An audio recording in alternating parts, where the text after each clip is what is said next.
Unless you live in a cave and your only source of news is VisualPolitik, in which case thank you very much, you probably realize that Fidel Castro died. And with his death, a communist icon disappears. Fidel Castro ruled over Cuba with an iron fist for over 50 years. Now many people wonder whether Fidel's death will be the first step in a transition for Cuba. A transition from a communist dictatorship to a liberal democracy. But the reality is that Fidel Castro retired from politics in 2008, handing over power to his little brother Raul Castro, keeping Cuba really in the family business. The truth is that Raul found himself having to apply several reforms in Cuba. Reforms that, not such a long time ago, would have been impossible to imagine in a regime that touted itself as the perfect communist system.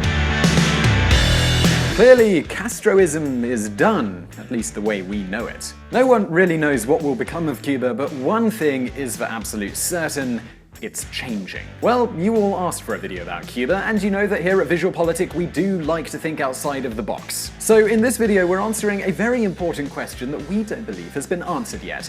Is now a good time to invest in Cuba? Is it possible to make money out of the political changes that are expected on the island? Today, we're going to answer that question. History shows us that when an economy goes from a planned one to a free market one, there is a window of time where it's possible to make a fortune. A good example of this is the Czech Republic, particularly the city of Prague, where I'm making this video. I am British, but I live in Prague. Now, at the beginning of the 1990s, the Czech Republic was opening up its economy for the first time after decades of communism. This means that for the first time in years, you could buy and sell houses.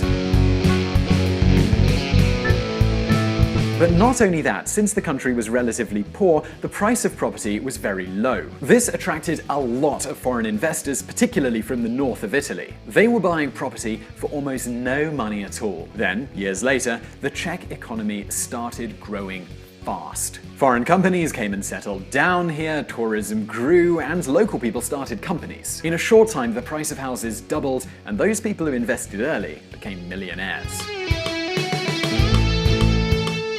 A very similar thing might just happen in Cuba. But hold on just a second, because this isn't quite as simple as it sounds. Other former communist countries like the Ukraine didn't have the same amount of luck, and more than one investor who invested in post-communist Ukraine has gone bankrupt. Before considering investing in Cuba, it's important to understand what's going on in the country, what is the nature of the reforms that are taking place. But before we get into all of that, let's take a look at the country's history. The situation in Cuba today. Cuba is a communist country. This means that their whole economy is directed by the government. For some clarity, in the good times, the Cuban government employed 92% of the country's people. This means that almost everyone was working in the public sector. Those were the 1980s, when Cuba exported sugar, tobacco, and all sorts of fruit to the Soviet Union. But in 1989, the Berlin Wall came down and Fidel Castro lost his trading partner.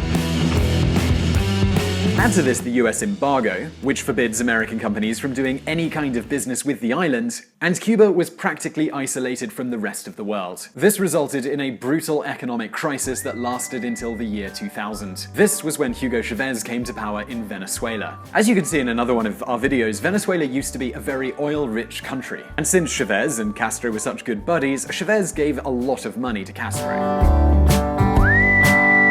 This was the life raft that was supporting Castro's revolution. Nevertheless, in 2013, oil prices collapsed, and so did Venezuela's economy. And of course, with all that money drying up, it no longer went to Cuba, and Cuba's economy collapsed as well. Now, at this time, Fidel was already retired, and his brother Raul had taken the reins of the country. Raul Castro realized that Cuba was once again isolated, and he needed to change a lot of things, or his country was going to get a whole lot worse. Raul Castro's Chinese reforms. By the way, just I should say now, if you're enjoying the music in today's video, it's by a singer and composer called Rick, spelled R-I-K. He's from Medellin in Colombia. If you like him, you will find links to his music in the description of this video below.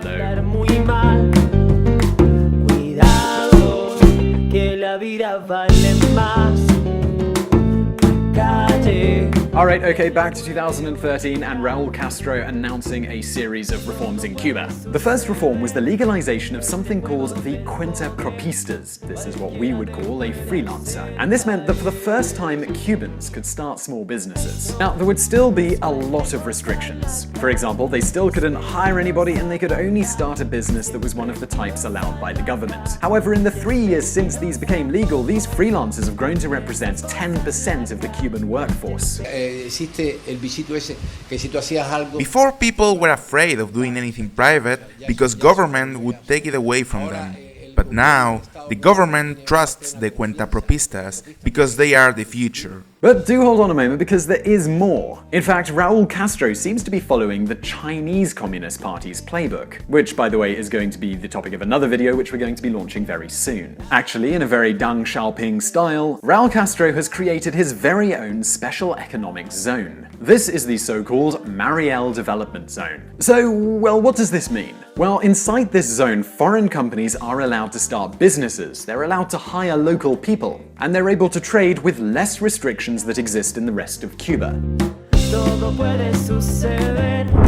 5 foreign companies, 2 Cuban and a mixed one, are the first 8 companies in the Mariel Development Zone, which is to become the main economical center of Cuba. Now, you might be wondering, how is it possible that some international companies, such as the Spanish hotel chain Barcelo, are able to operate in Cuba if apparently there's a ban on foreign companies there? Well, if you're watching this video from somewhere outside of the United States, then you might well have traveled to Havana at some point. If that's the case, while you were there, you were probably staying in a Barcelo or Emilia hotel, both foreign companies. So these Spanish companies have been operating in the country since the year 2000.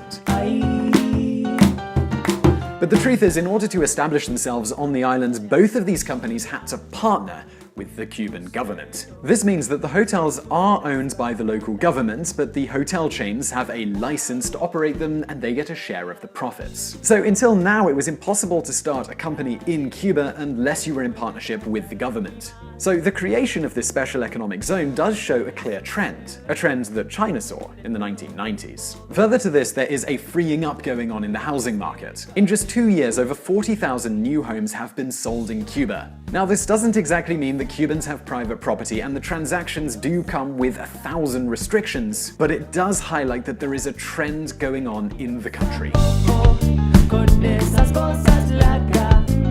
Now, the most important change in recent times was Obama's announcement that the trade embargo between the United States and Cuba was coming to an end. The problem is that still needs to be passed by the American Congress. And with Donald Trump being the next president, it's very difficult to predict exactly what's going to happen with that deal. Company controlled by Donald Trump, the Republican nominee for president, secretly conducted business in communist Cuba during Fidel Castro's presidency, despite strict American trade bans that made such undertakings illegal.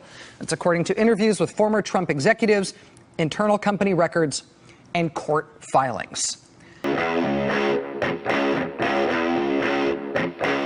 If Trump were to keep the embargo with Cuba, that's going to be bad news for investors who live in the United States. They would lose out to investors who come from other countries which don't have such restrictions. Britain, Australia, Canada, for example.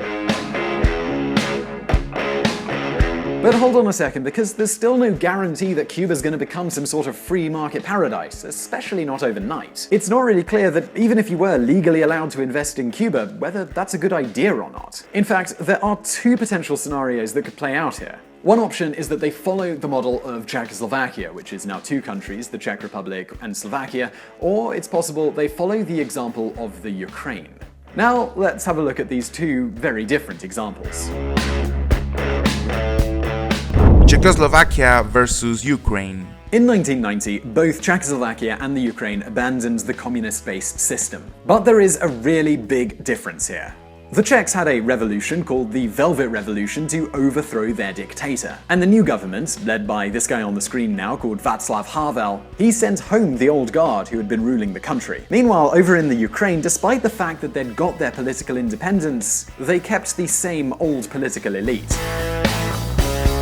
Their new president, Leonid Kravchuk, came from the old Communist Party. But this is not the end of our story. Just like Cuba, Ukraine and Czechoslovakia had planned economies where all of the companies belonged to the government. The first step in opening up these economies to the wider world was privatization. But, and this is really important, not all privatizations are created equally. The Czechs took all of their biggest companies and made a calculation of their economic value. Then they divided the economic value of these countries into vouchers. If you were a Czech citizen, you could buy one of these vouchers for a reasonable price, something equal to about a week's average salary. This is why 80% of the eligible population bought a voucher. With this paper in your hand, you had the right to buy some shares in the company. In order to help those who didn't know how to bid for the shares, the Czech government encouraged the creation of hedge funds. These hedge funds advised common citizens on how to invest intelligently. A Czech citizen was able to go to one of these hedge funds and say, I want to get some shares of this company and that one, etc. Now, as you can probably imagine, there was a lot of corruption here, but it also had a really positive outcome. It helped the majority of Czechs to benefit from the privatization of these national companies. And the proof really is in the pudding here. It's 25 years later and the Czech Republic is as egalitarian as Germany and has a quality of life as high as anywhere else in Europe.